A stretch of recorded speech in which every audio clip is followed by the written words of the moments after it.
Hi friends, இன்றைக்கி ஒரு egg கறி பார்க்கலாங்க. சப்பாத்திக்கு நான் எப்படி பண்ணுறேன்னு பார்க்கலாம் என்னோடய ஸ்டைலில். அதுக்கு ஃபஸ்ட்டு வந்து ஆனியன் கட் பண்ணி வச்சுருக்கேன், ஒரு பெரிய ஆனியனு. இதுக்கு வந்து தக்காளி ஜாஸ்தியாக போடணுங்க. ஒரு பெரிய ஆனியனுக்கு மீடியம் சைஸ் தக்காளி வந்து 3 எடுத்து வச்சுருக்கேன். கொத்தமல்லி தழை, இஞ்சி பூண்டு பேஸ்ட்டுங்க. இது வந்து 2 ஸ்பூன் மிளகாத்தூள், 1 ஸ்பூன் கரம் மசாலா தூள், 1/2 ஸ்பூன் மஞ்சத்தூளுங்க.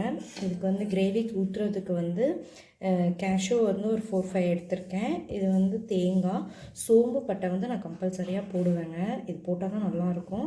அதுக்கப்புறம் கடாய் வந்து அடுப்பில் வச்சுட்டேங்க. இப்போ வந்து ஆயில் போட்டேன், 1 ஸ்பூன் எக்ஸ்ட்ராவே ஆயில் போட்டிருக்கேன். இப்போ ஆயில் வந்து ஹீட் ஆனதையும் ஸ்பைசஸ் போட்டுக்கலாங்க. சோம்பு வந்து ரொம்ப போட மாட்டேன்.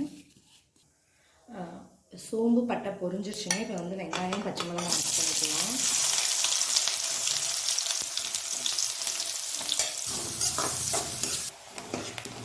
வெங்காயம் பச்சை மிளகாய் நல்லா வணங்கிடுச்சுங்க. இப்போ இந்த ஸ்டேஜில் வந்து நம்ம இஞ்சி பூண்டு பேஸ்ட் ஆட் பண்ணிக்கலாம். இஞ்சி பூண்டு பேஸ்ட் போட்டாச்சுங்க. இப்போ வந்து தக்காளி ஆட் பண்ணிக்கலாம், இல்லைனா அடிப்பிடிச்சிட்டே இருக்கும். சால்ட் ஆட் பண்ணிக்கலாங்க. சால்ட்டு போட்டாச்சுங்க. இப்போ தக்காளி வணங்கட்டும், அது வரைக்கும் நம்ம க்ளோஸ் பண்ணி வைக்கலாம், நல்லா வெந்து வரட்டும். தக்காளி நல்லா வணங்கிடுச்சுங்க, வெந்து வந்துருச்சு. இப்போ வந்து நம்ம ஸ்பைசஸ் ஆட் பண்ணிக்கலாம். என்னென்ன போட்டிருக்கேன்னா 1/2 டீஸ்பூன் வந்து மஞ்சத்தூள், 1 டீஸ்பூன் வந்து கரம் மசாலா தூள், 2 டீஸ்பூன் வந்து மிளகாத்தூள் போட்டிருக்கேங்க. இது எல்லாமே ஹோம்மேடு. இப்போ நல்லா மிக்ஸ் கொடுக்கணுங்க, கைவிடாமல் மிக்ஸ் கொடுக்கணும், இல்லைன்னா கொஞ்சம் அடிப்பிடிக்கிற மாதிரி இருக்கும். நல்லா மிக்ஸ் கொடுத்து பச்சை ஸ்மெல் போனதுக்கப்புறம் கொஞ்சம் வாட்டர் ஆட் பண்ணிக்கலாங்க. நல்லா மிக்ஸ் பண்ணியாச்சுங்க. இப்போ வந்து சட்டியில் ஒட்ட ஆரம்பிச்சிருச்சு. இந்த டைமில் வந்து நம்ம வாட்டர் ஆட் பண்ணிக்கலாங்க. கொஞ்சமாக வாட்டர் ஆட் பண்ணுங்கள், இது வந்து கிரேவி தானே, ஸோ அதனால் கொஞ்சமாக தான் ஆட் பண்ணணும். நான் வந்து ஒரு 2 கிளாஸ் வாட்டர் தாங்க ஆட் பண்ணியிருக்கேன்.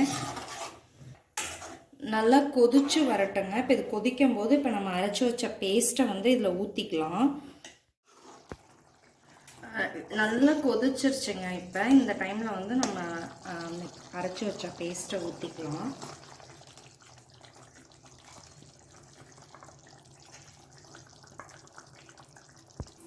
நல்லா மிக்ஸ் கொடுத்துர்லாங்க. இப்போ இது ஒரு கொதிச்சதையும் கொத்தமல்லி போட்டு நம்ம அப்படியே எக்கை ஆட் பண்ணிவிட்டு அப்படியே ஆஃப் பண்ணிக்கலாம். பார்க்கலாம் இருங்க. இப்போ ஓப்பன் பண்ணி பார்க்குறாங்க, கொதிச்சிருச்சு, நல்லா கொதிச்சிருச்சுங்க. இப்போ இந்த டைமில் கொத்தமல்லி ஆட் பண்ணிக்கலாம். இப்போ வந்து எக்கு ஆட் பண்ணிக்கலாங்க. எக்கு ஆட் பண்ணதுக்கப்புறம் நம்ம மிக்ஸ் பண்ணக்கூடாது, எக்கு வந்து உடஞ்சிரும், தீய பார்க்கும். ஸோ அதனால் நம்ம வந்து அடங்காமல் எப்படி தாங்க பண்ணி விடணும்.